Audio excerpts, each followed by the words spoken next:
Wachuuzi wanaoendeleza biashara zao katika mtaa wa Githurai kando ya barabara kuu ya Thika Superhighway wamepinga vikali pendekezo la kuwahamisha ili kutoa fursa ya upanuzi wa barabara hiyo.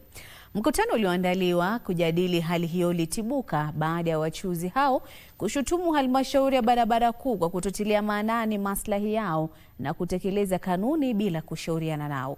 Halmashauri hiyo imetoa notisi ya siku 7 kwa wachuuzi hao kuondoka eneo hilo ili kutoa fursa ya kupanuliwa kwa barabara hiyo kuwa ya safu 5 ili kupunguza msongamano wa magari.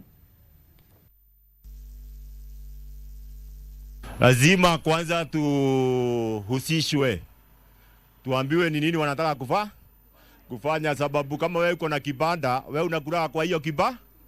Kama wewe ni makanika, wewe unakulaga hapo penye unatengenezeaga.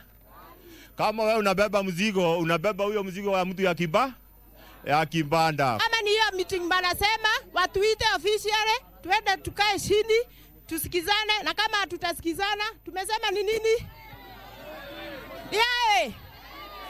Kitu kingine, mnakumbuka last time walikuja huku wakafence, hakuna kitu walikuwa wanafanya. Si tulingoa. Jiani hiyo. Unafai kufanya kazi kwa environment ile mzuri, ndio hata ule traders ama wale wanabiashara wale wanunuzi wanakuja kununua kwako pia wako safe na wanafeel wako safe.